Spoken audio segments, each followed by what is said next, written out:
Okay, it's after 1:30, so we're going to go ahead and get started. We are doing the Agroforestry 201. Just make sure you're in the right spot. Today we have Darren and Jody, and Darren is, he operates Brambleberry Farm outside of Paoli, Indiana, and he has been regenerating the land for over 19 years. Ooh. Okay. And then Jody here is a horticulturalist here at K-State University, focusing on ecosystem health and incorporating ecology into agricultural systems. So I'm not going to do much more of their introduction to let them introduce themselves to you guys. We are going to take a break in about 45 minutes and take a little exercise outside. So they will get more information to you about that, but just be prepared that we're going to take a field trip with this session today. I do have blue cards I'm going to try to pass out now. If you'll hold on to those, and please return them at the end of the session so we know where to go forward. Thank you all. Thank you, Hope. Thank you, Hope. Is it on now? Oh, there we go. Hey, thanks, Hope. Thanks for moderating. Well, welcome back to those of you who were at the session earlier. I guess a quick show of hands, who was at the morning agroforestry session?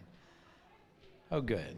There's a lot. There's a few new people, so there may be some stuff that I'm assuming you got from the first one. It shouldn't be too hard to pick up on it. But the first session was about more general agroforestry, kind of an overview.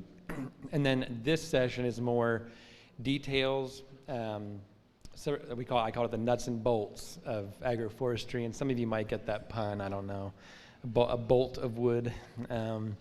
But what we're going to be doing is it's be like almost like I'm giving you a tour of the hardware store and all the different nuts and bolts and things that tools you can use, things to consider, things like that as you're planning or working in your agroforestry system. So I've got a lot of information. But we do want to get outside we're going to do a little hands-on. We're going to walk through some of the orchard here to see what it feels like with the tree spacings. And then we're going to go down and do a quick little tree planting demo and then show different ways to protect trees from browsing animals and livestock, and also different ground cover weed control options. So we're going to leave time for that. And if anybody, I guess we'll give instructions at that time about following us out to where we're going, and if anybody needs to drive because you don't want to walk down to the other part, we'll figure that out at that time. So I got my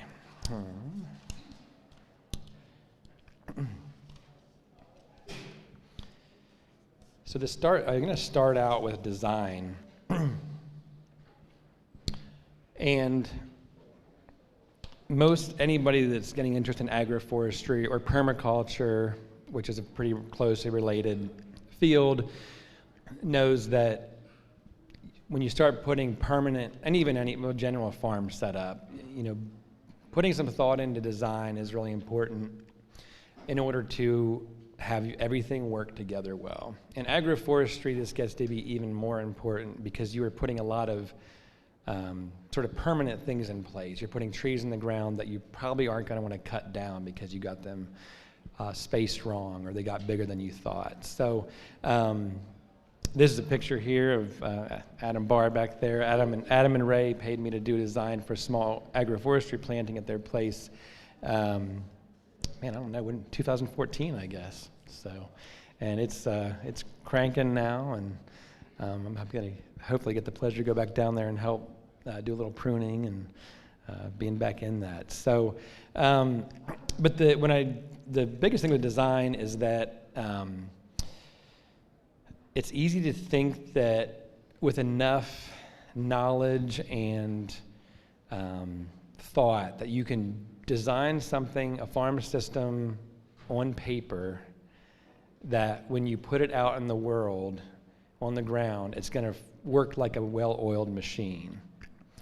And it's a nice thought, but any of you that have done this know that you can never think of all the variables. You can never get everything right the first time. And so I have moved in my own work when I design and install things, I've moved more towards leaving a little bit of room for on-ground learning. So I think what I want to talk about the first is just the need for balance between design and flexibility to learn from like the implementation phase, like when you're implementing this design. You're going to have learnings as you put things in and as you work in that system. So how do you balance those two things? Design you have to have some design. Some design is absolutely crucial, but you can just never prepare for the changes you might want to make down the road. So what I have found is trying to focus on versatility when you design. The example I give, if any of you have looked or read through permaculture books, they're full of these beautiful spiral gardens and all these really intricate, almost like fractal-like pathways and plantings, and it's beautiful, and you just dream about what that would look like on your property. The reality is a lot of those, once you plant them and work with them, they're extremely hard to get around. They're hard to harvest, they're hard to maintain, they're hard to prune, and while you may have a lot of growing space per square foot, it's hard to maintain that growing space. So now if you're on like a 1/4 acre urban lot, that kind of thing is awesome because you don't need a whole lot you don't have to maintain a lot of space, and you can spend the time working with little pathways and things. But as you get into larger acreages, it's really important to think about how your agroforestry system can potentially shift functions if you need it to. For instance, you might plant an agroforestry system and think, I'm going to grow organic apples and peaches and graze between them. And then you get that planted, and it's 5 or even 10 years down the road, and you've been grazing, and your trees are starting to produce, and you're just not getting great fruit, and you can't sell it, and it's not what you thought you wanted. So if you design your system where there was nothing else you could do but graze animals between apple trees, then you're kind of up a creek and have to start over. Either cut your apples down or shift something. But if you leave space between your apples, or you've also planted some nut trees, you could thin your apples out and let the nut trees come up. Maybe they'd be better. You might plant an extra row of trees in the alleyways between. But the important thing is just giving yourself some flexibility space for as you grow with your system, and your mind might change or you want to make shifts, you have like elbow room to do that. A lot of times that is just literal elbow room. You need to plan for that. So, but the versatility, if you go too far that route where you want a farm that can do anything possible and you're keeping all the options open, sometimes that limits you and you can't do any of those things very well. So again, it's all a matter of balance and trying to work with both sides of things. And so sometimes you have to go specific, and that's just how it goes. But as you design and as you think about what your planting is going to be, the most important thing is to just go with your gut. Don't worry too much about getting the design perfect, and just know that you're going to make mistakes, and they're probably going to be your best teachers. The worst thing you can do is get stuck in the design phase and terrified of something failing, because it's going to, and you're gonna learn so much from it. So that brings us to the next point of accessibility within perennial systems. But I wanted to also say, I forgot to say, if there's any questions at any point, just raise your hand. We'll take questions as they come, and we'll get a mic to you because we want to record them as a session's recorded. If you don't have a mic, we won't be able to hear you. So just raise your hands if you have any questions as we go through this. This is just a picture of our agroforestry silvopasture about, this is probably 4 or 5 years ago. And I put it up just as a way to show kind of what you can kind of expect as things grow up. You're going to have a pretty mixed. It's not going to be a nice, perfect little farm field seen from an aerial photo, and you're going to have stuff you're going to have to maintain under the trees and that sort of thing. So But this is my wife Esprit and our dog Molly walking through like a 12-foot wide access lane that goes straight through the center of our silvopasture planting. And this has been really nice to have because we can pull trucks, we can pull tractors, we can pull trailers in there and get to any of the paddocks or the trees that we need to. And so it's kind of like a break in the tree lines. See if I can kind of show a little bit of it. So this is like one of the tree lines, and there's a gap, and then let's see this again over here. There we go. And then over here it starts again. So these are rows that are actually running north and south. So she's walking west, and yeah, I guess the other part of this picture is just that there's like a hoop-style chicken tractor over there. There's like a stock tank upside down there, and it's like when you're doing mixed things, you have lots of stuff that has to have a home, and it's hard to remember to put that on paper. But if you, as you're designing too, if you can like think of all the things that aren't permanent that you might have, then you're like playing with those on your design paper too, and you're like, okay, I got to figure out where this is going to live when I'm not using it. So for us, we have a couple paddocks we have them in that we just sort of park them in, and then if we move the cows into that section, we can fence them out of that house. They don't just like destroy it because they're bored. But one of the most important things with accessibility is taking into account the machinery you might be using. So if you have a tractor, how wide is that tractor? How tall is it? Think about as the trees grow, are you going to get hit in the face with the branches when you're trying to mow alongside of the tree row? And so you guys got to start thinking about this stuff, because if you're working in an open pasture and there's no trees, you put these little 1 or 2 foot tall trees in the ground, and it's easy to think you can just mow right up against them for the rest of their lives. But if you have a pretty tall tractor, you'll have to prune those trees up pretty high if you want to get right next to them. Thankfully, there's some things like, flail mowers and things that stick out or slide out beside the tractor that you can get in there a little easier. But and also don't neglect putting enough space at the end of the rows to turn around. That it's easy to want to try and put one more tree in. I can fit one more tree in here, right? And then you're kicking yourself for the rest of that planting because you're always gouging the trunk as you're driving your mower by it and that kind of thing. So,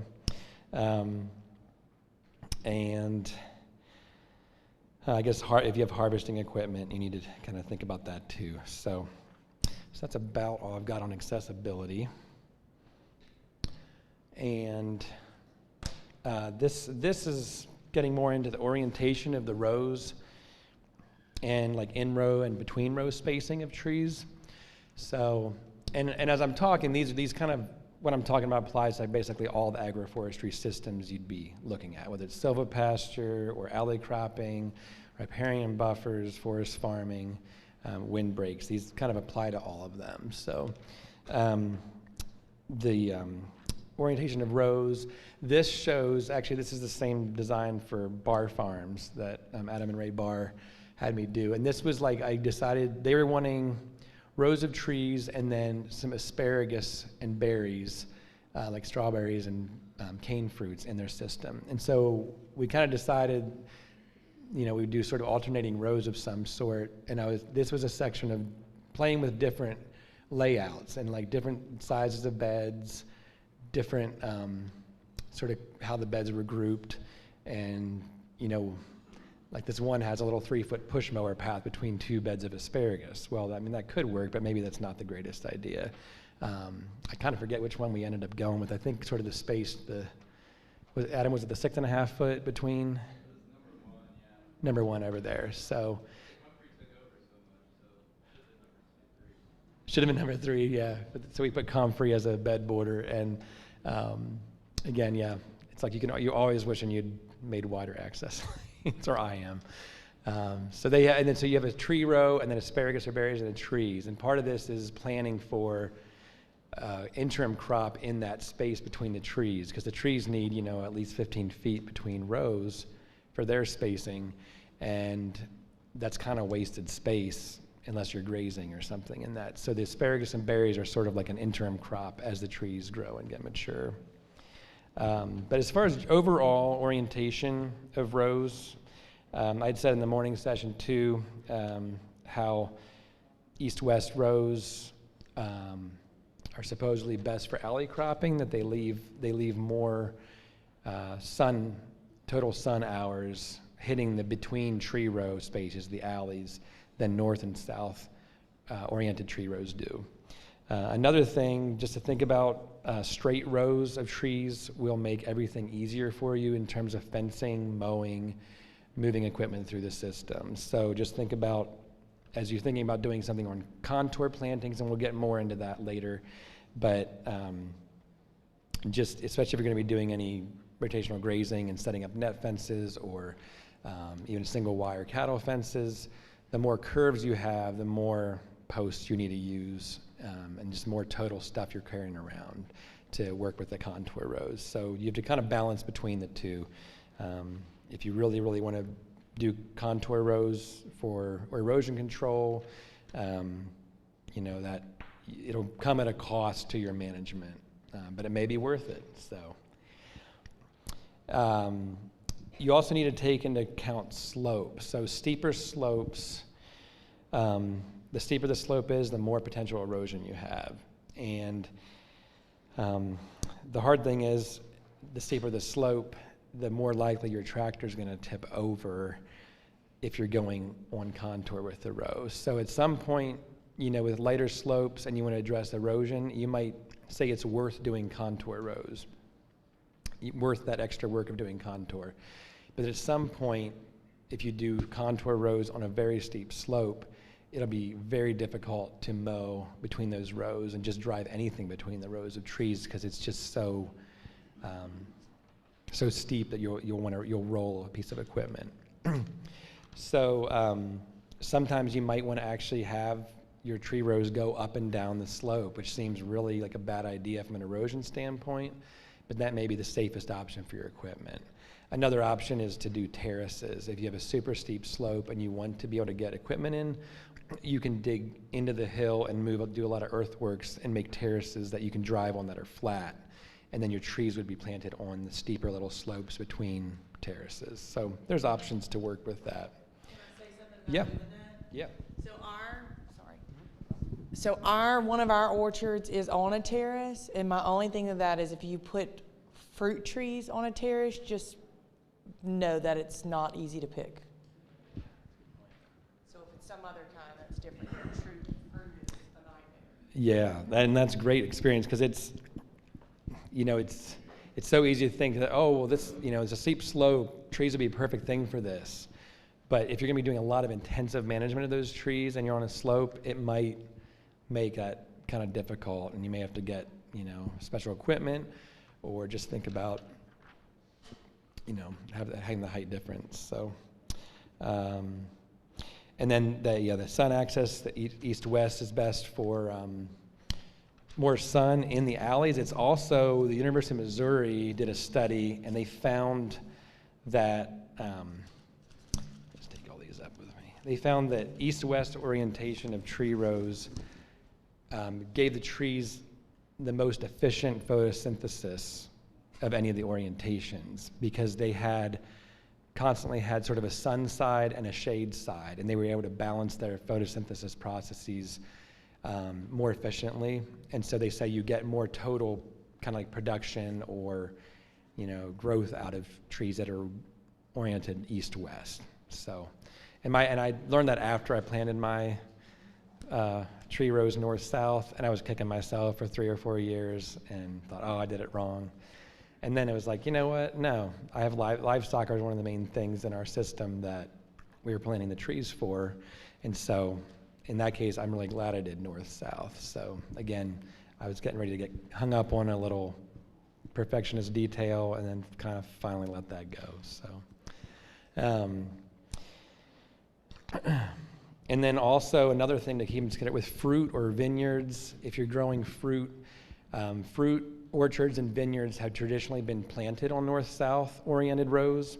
And the reason for that is because they the trees get equal amount of sunlight on either side throughout the season as the sun passes from east to west. And so what it does, it makes for more highly colored fruit than if you have like a sun side and a shade side on your tree. You get just a little more sunlight getting into the tree canopy. So also take into account the overall shape of the planting. So when you're, if you have a big like a long skinny rectangular field, unless the slope is telling you otherwise and you're wanting to prevent erosion, it's way better to have rows that are going long lengthwise with that rectangle rather than like against it, because then you're basically just waste a lot more space with turnarounds and access to things. So you kind of just want to go with think about the larger shape of the area you're planting or planting as well. So the between row spacing is like between the rows of your agroforestry planting. That all depends on your equipment needs, the amount of sun you want to stay in those alleys as the trees mature.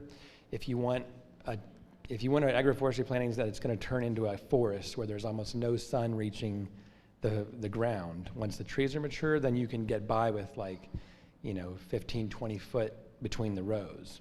But if you want to continue to graze animals or grow vegetables or grow crops or have more of a kind of a savanna, long-term savanna type ecosystem, you want to, I say don't go any narrower than 50 feet between rows, because you can count on even just like standard fruit trees, they're going to reach out, 10 feet from the row centers. So you all of a sudden have 20 feet taken away from that 50, and 30 feet is all you're going to get like full sun in the middle of there. So I'm a fan of having wider spaces between your tree rows, but it depends what your goals are.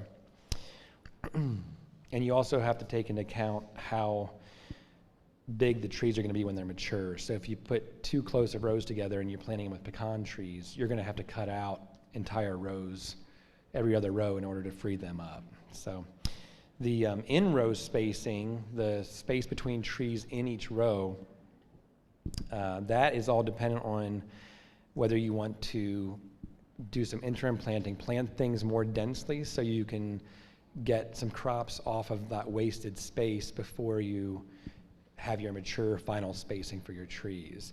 The best example of this is pecan trees. Does anybody know what the standard final spacing for mature pecan trees are? Any guesses? Been in the South at all? Those huge pecan trees? 60. 60 feet apart. 80 feet is the standard for southern pecans. And if you could think about if you planted one little tiny pecan tree every 80 feet in a field, it's a lot of wasted space. So what they traditionally do is plant them 20 feet apart, and then you get crops off of the younger trees as they're getting to their full size. And then you do one thinning and you get them down to 40 foot apart. You've kind of released the competition by cutting every other tree out. And then another 10 years go by, and then you take every other tree out again, and you end up with the 80 foot final spacing. So that's a good example, because pecans take, if they're not grafted, they take 15 years at least to start making their first nuts. If they're grafted, you can count on more 6 to 8 years, but they're still not going to make that many, and it makes sense to pack them in a little tighter and then thin them out later.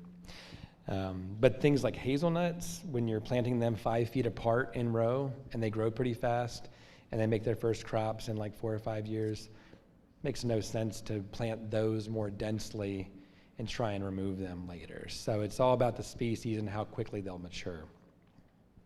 I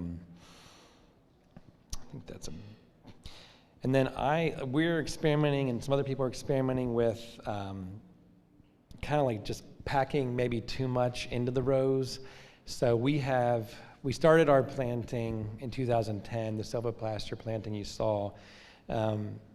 We planted that in 2010, and we just planted just standard fruit trees because we were wanting to do organic tree fruits possibly, and then also have shade for our livestock. So we planted, peaches, plums, apples, peaches, pears, cherries, and we planted them all exactly 15 feet apart within the row. And then the rows of our planting actually are 60 feet apart between tree rows. And that, we didn't plan it for like vehicle turnaround, but that's actually like just enough space to easily turn around a pickup truck with a trailer on it. So we've been really happy with that spacing of 60 feet between tree rows. But after I planted those trees, our older trees we had were starting to bear fruit, and I was just seeing how difficult it was going to be to get sellable organic fruit. We were also starting our nursery, and that was becoming our main commercial enterprise of our farm. And so we started saying, you know what, we're not really that interested in managing an orchard and selling fruit from it. So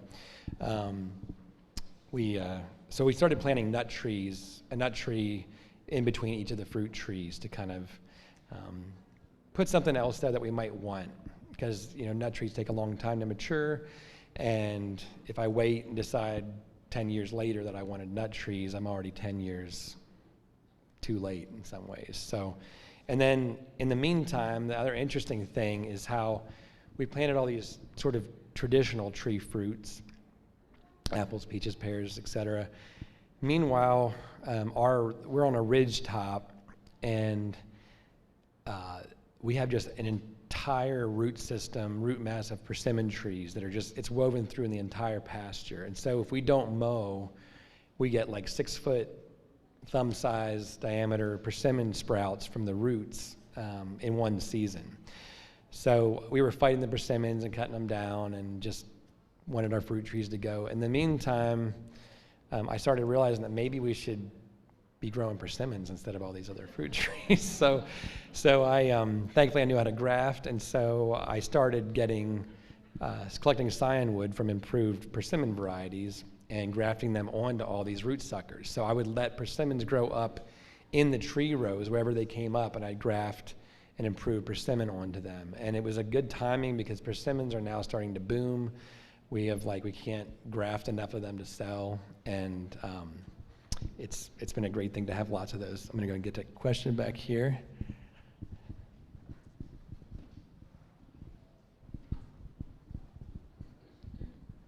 I have a persimmon-specific question because we love persimmons. They're like the best, least known fruit ever. But so the trees themselves are biologically sexed.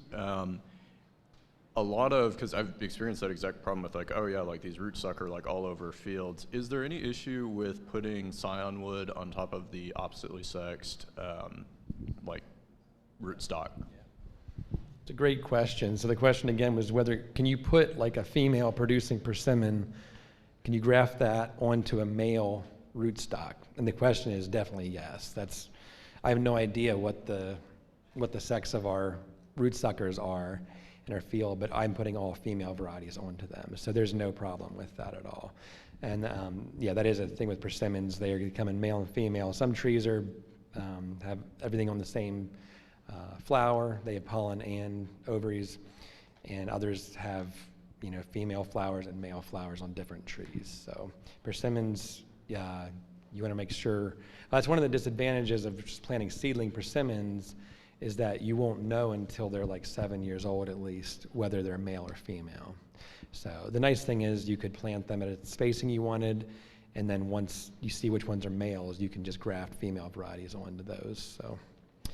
But I was starting to tell the persimmons I started collecting those, and they've done so well. And then I have all this scionwood that I can use for our own nursery and also trade and sell to people. So, but we're going to see the beginning of that was just that we were planting these really dense, too tightly packed. So now we have an apple tree, and then there's a pecan tree, 7.5 feet.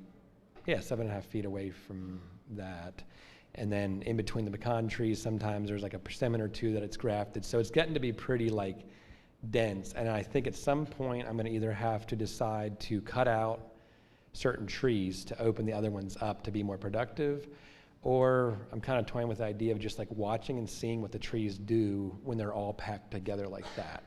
And it doesn't, from a growing standpoint, it's a big no-no. You're not supposed to do that. But I've seen around you know, just as I'm driving around or places I've walked, there'll be like these little islands of trees in the middle of a pasture that are just packed super dense, and they're all producing well and growing well, and it's like, I don't know what's going on, but I kind of want to see if that could work in a single row of trees like we have. So we'll see. So some of us are experimenting with that, and I don't know how it's going to go, so I can't recommend it or not. But all right, well, so we're going to move on to earthworks.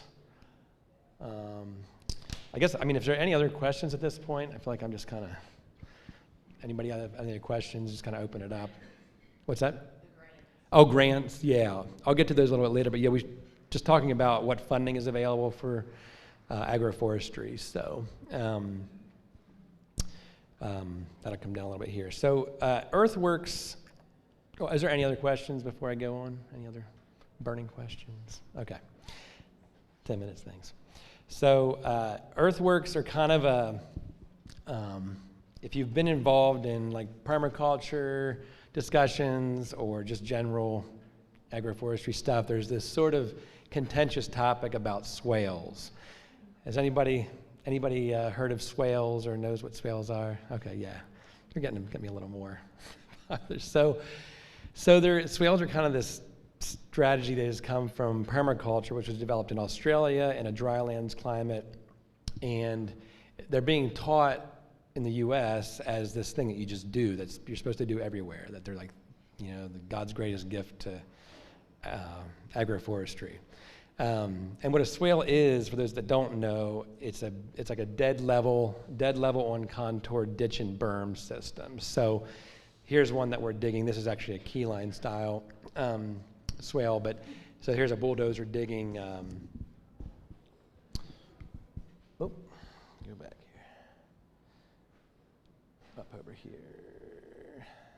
Can't get this thing to. There we go. So it's a bulldozer digging. You can kind of see there. Bulldozer digging soil and flipping it downhill. And I had shot all that out with a laser transit and flagged it. And so we had a dozer come in and do this. And so the idea of a swale is that it catches surface water runoff when it's raining, and it stops it and forces it to sink into the ground before it goes any further. Or it stops it and it makes it drop any sediment load or nutrients that it has into that ditch that you made. So in a drylands climate, you know, in Tucson, Arizona, in dry parts of Australia, even dry parts of the Midwest, this can be a really good strategy because you can sink more water into your soil that will kind of water your trees naturally over the season. In our climate, especially where we're at, we have heavy clay soils. We have lots of rainfall through most of the year. And so most of our problems I've found come from too much water in the soil. You know, there's a lot of root rots and crown rots and things, and soil compaction that happens from excessively wet soil. And so I have kind of felt like, especially dead level swales are, in my opinion, kind of a terrible strategy for our region, especially if you're grazing animals or running any kind of equipment. And the other thing about them, and when you're forcing the water to stop and sink in, there's only so much that will stop and sink in. With the dead level swale, they will fill up, and at some point they have to run over somewhere. And wherever they start running over, they're going to erode your little swale berm out and maybe start an erosion channel because you're taking all this water and concentrating it into a point source. So dead level traditional swales, in my opinion, are a really bad idea in our region. There is a different kind of swale called a keyline swale, which is based on this whole, I guess, planning and farming design thing called keyline system. Is also developed in Australia. But I do like that style a little more, and that's what we dug here. And keyline swales are actually sloped a little bit. So they're actually letting water flow along that ditch in the direction that you want it to go. True keyline is this like mysterious thing where you find this like perfect keyline contour line on your property, and then you make parallel contour lines with that up and down, and it somehow magically takes water from valleys and dumps it out on hills, which sounds counterintuitive. it's kind of, it takes a little bit to get your head around it, but you can in fact take water from valleys and put them on hills. The hill just has, the crest of the hill has to be downhill of where the valley was at. So, so from a keyline system, you're kind of like causing the water to kind of almost like wash in waves from valleys up to the ridge, and then it dumps down, goes to a valley, goes back up to the ridge on the swale. I think even more importantly, you can direct the water with keyline swales to like a pond or a creek or somewhere where it can safely go and not do damage, maybe do good. And if it's very lightly sloped in a drought time and you get a big rain, it will infiltrate a lot of that water as it goes along the swale. So you kind of get the best of both worlds in a way. But it still is a contour row that is curvy. And this here, I was managing like a 65 head grass-fed beef herd on a neighbor's property. I went to a Mark Shepard workshop in Louisville at the Acres Conference way back, and I got really interested in the keyline system. And so we put in 3 keyline style swales in this like 25 acre pasture. And I planted trees along the banks and things. And you know, it was interesting to watch how the water flowed, but in the end, it took me twice, if not more, of the time to set up and take down fence for cows. And you know, the property owner who owned it got frustrated because he couldn't mow, you know, just straight back and forth. He had to mow along these things, and then there was always this strip that had the trees in it that was all weedy, and you know, you couldn't really manage. So. In the end, he took the trees out. I mean, we finished the grass-fed beef thing, and you know, he asked, "Can I just take those out until the berm's up?" And so we did that. But I still think it's an interesting thing. You can kind of see over on this side, that's the same swale, you know, a few years down the road, and shows it full of water there. It's kind of an interesting little. Thing. And it is great for amphibian habitat. I mean, if you want to do that and it's worth the extra time, that can be a good thing. So we are very close to our 45-minute mark. I have a lot more of notes, but I want to just open up real quick if there's any questions you all want to hear more details before we head outside. Oh, thank you. We have a swale that was pre-existing. It's not this kind of swale, just a drainage ditch. There's a low spot in the field that starts on the property on one side of us and ends on the property on the other side of us. We want to be organic. They're conventional all the way around.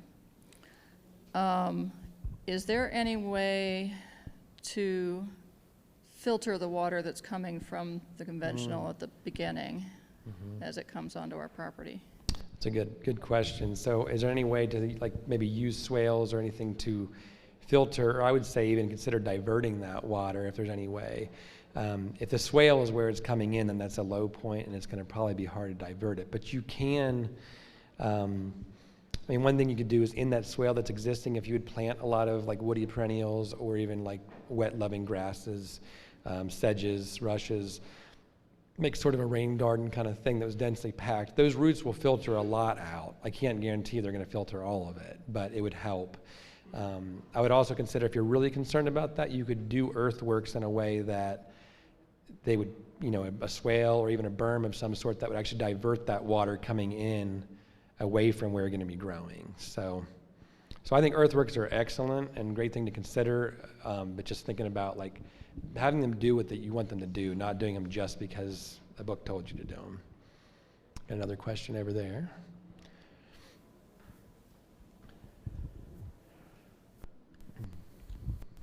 Related to her problem, would biochar be a decent, I know it's a soil amendment, but is that appropriate there to maybe sequester runoff toxins? Yeah, there's a thought about using biochar. I have zero experience with biochar. I do know that it does catch and hold nutrient and other chemicals in the carbon structure. So if you had a lot of biochar, it might be kind of like a carbon block filter you have underneath your sink. So I think there'd be a good chance of that helping. I think for it to be effective, I think you would have to periodically excavate that out and put new biochar in. But it'd be interesting. You could do that, and you could do like studies of the runoff ahead of it and below it and watch what happens, and then you have a system for people. Anything else? Any other questions? All right. Well, there was some about the funding, and so I want to get to that before we forget. The best NRCS, a lot of you are familiar with NRCS. There's a booth outside. The NRCS is starting to offer more and more agroforestry cost share programs through their EQIP grants. I know in Indiana there is now silvopasture funding, and friends of ours have done that about an hour east of us. And they had great luck working with NRCS that paid for improved grafted trees, paid for the tree protection, and paid for a little bit of amendments. So there is funding coming up with agroforestry. It used to be a really frustrating thing because DNR was all about trees, trees, trees. That's the best thing for the world. And then NRCS is all about farm conservation. And you couldn't get them to work together. It was like, no, you can't think about grazing in an area that's forest, and then, oh, you can't think about trees in your agricultural system. So now thankfully things are changing and there's more funding. So, and you can also, Savannah, I can't say enough good things about Savannah Institute, and I'm actually gonna skip to the last slide before we go outside so you can see this. And if we have time, I kind of doubt it, but we can maybe come back in if we see what we need to see outside, and I could go over some more details. But SavannahInstitute.org, they have a lot of resources.